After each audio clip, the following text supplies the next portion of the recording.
going to show you how to make a pasta and tomato sauce. Now when you think of a pasta and tomato sauce, you think with a bit of pasta here and a little bit of chopped tomatoes there, and that's all.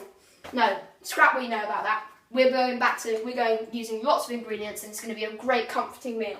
So we're going to go with a quick flick through of the ingredients, only for 3 people. Here we go. We've got onions over here, peppers, oil, mushrooms, garlic, chorizo, make sure you take off the plastic, basil, olives, pitted, some wine, make sure some of this goes into the dish, not just in your mouth, pasta, mustard, chopped tomatoes, and some spices and herbs, the star of the dish, ground turmeric. So we've got some tomato puree that adds the richness, some olives, and of course Parmigiano Reggiano DOT. I haven't pronounced that right, I'm pretty certain, but you know what it is, it's Parmesan. Now I'm going to take you over to the other side of the kitchen. Here we've only got 2 pans, nice and simple. We've got the saucepan and the frying pan. So now, as you can see, I've moved the ingredients over, and now I'm going to take you through in what order you do them and how long for. So first of all, you need to get your oil and put it in the pan.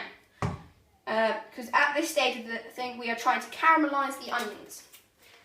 Here we go. Get the onions. Scrape them off with your hand or with a knife. You can put 2 onions in if you wish, but I think 1 is perfectly sufficient. There we go. Get your pan out, get your spoon out, and get stirring. So you don't want to just break them up a bit, they want to be quite small. And now this process takes probably 5-10 minutes. I would have it, each hob is different. I put it on quite a high heat, getting it caramelised. Not too high, otherwise it will burn them, but obviously you want them cooking nicely. In the back here, at the moment, we are having some, obviously you can see the water in there, and obviously you want to make that water hot. So I put it on an 8 or one of the top levels kind of thing, making sure, keep an eye on it at all times. It does have a tendency to boil over when you put the lid on, no surprise. And obviously get ready to put your pasta in.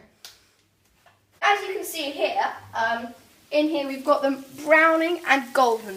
Don't be afraid to get them a little burnt at the edges. It shows that it's been caramelised beautifully. And because once you add other ingredients to the dish, the onions will basically cook no more. I like to add a little bit of mushrooms now, because I find that the sauce here, that you can see the sort of oil and the juices that's been sweated from the onions can be soaked up by this sort of dry mushroom. So add all of the mushrooms, give them a good stir once they're in. Here we go, there you go. And then soon after that, we will add the peppers. But give the mushrooms and the onions a little bit of time just before you add the peppers, just to get that sauce. And I'm always all for adding a bit more oil. It's really just such a nice addition to the dish.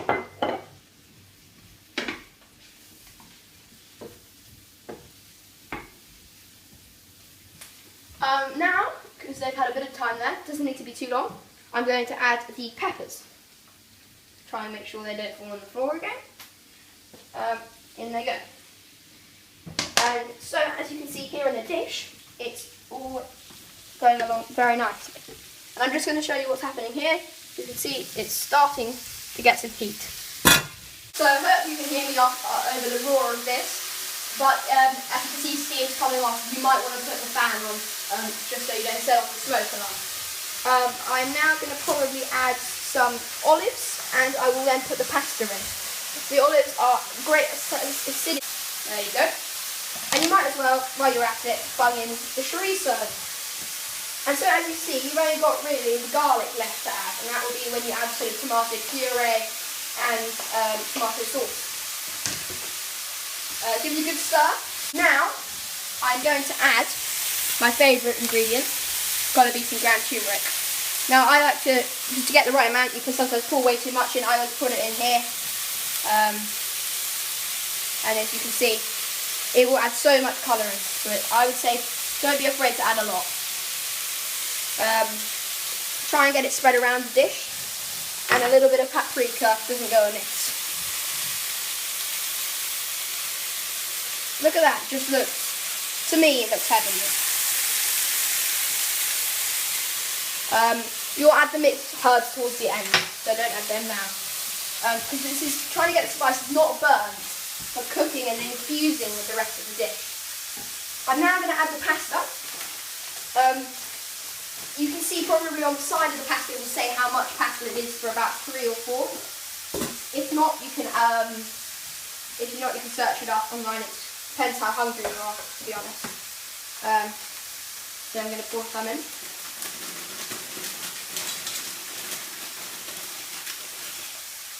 And that should be enough. There we go. There we go. So as you can see, it's all going very well. Now I'm going to add the tomato sauce. This will make it really, really watery. So we'll need time to evaporate. Here it goes. Boom. Listen to that. Listen to that. Spread it all around. Look at that. And it's now looking like a bit more like tomato sauce.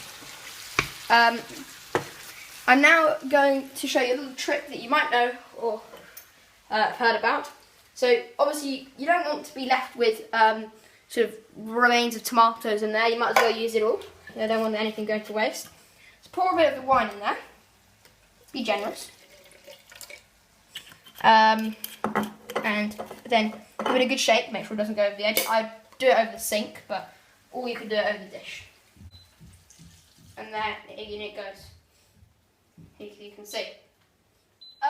So now you've got to add the tomato puree. This adds richness to it. As you can see, the pasta is about to go over, so just let it come down. So that's what I'm talking about. You need to keep an eye on the pasta at all times. Here we go, some tomato puree. If you wouldn't mind zooming in, here you can see how much I've probably put in. I wouldn't be afraid to put in quite a lot. If I quite like the richness of the sauce. Now I'm going to add some mustard. Mustard, you might not. I like it with the dish. Other people might not. For me, it adds a good sense of spice and adds a great flavour. So I would add a generous teaspoon, but because my family like it with a bit more, I add probably 2 or 1.5.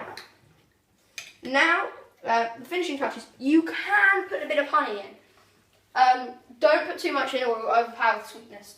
I'm not going to put honey in at the moment because I don't think I really want honey in this dish, but a spoonful of honey can make it all can make your sugary appetite be fulfilled. Anyway, get your Worcester sauce ready for the ending of the dish, but this is basically most of the dish done. Now you've just got to make sure you're timing it with the pasta, get a fork, and check your pasta quite regularly to see if make sure all of the pasta's underneath the water, make sure there's not too much water, but check them, make sure they're not too hard or not too soft. If they're too soft, take them off right away. And so now it's just a question of this reducing and this pasta being cooked. As you can see, it does bubble over quite a few times, but you've just always got to keep an eye on it. I'm now going to add some Worcester sauce. I didn't include this earlier on in the ingredients section because it's not compulsory, but it's such a lovely addition to the dish. So now we're getting on to the section where we're doing our finishing touches of seasoning. So now is when we add the mixed herbs, as you can see here. I obviously am going to still do my little trick. Put them in here, give them a good shake. I mean, that's quite a lot of herbs, but what's going to go wrong with putting a lot of herbs in? It's such a lovely flavour. And now I'm going to add a bit of pepper. And now when it comes to adding the salt, which I will do in a moment, don't add too much because the olives, as I mentioned earlier, have a lot of salt on them. Even if you wash them off, it still is a lot of salt. And so only put a little tiny dash of salt in. I mean, look at that. That just looks heavenly. I always add a little bit of sprinkling of black pepper on. And I mean, that just, have a zoom in there. You've got the basil on the top, got a little bit of parmesan. And look at that pasta and that sauce. Whew. Man, this is going to be so good. It's perfect. Got the richness, you've got the acidity, you've got the fattiness, everything's balanced perfectly. It's so nice. I mean, that is perfect. I mean, if you don't like that, find yourself another recipe. That is perfect for me, and I hope you enjoy it. And if the basil really adds to the presentation at the end, don't forget to add that. Thank you very much for watching.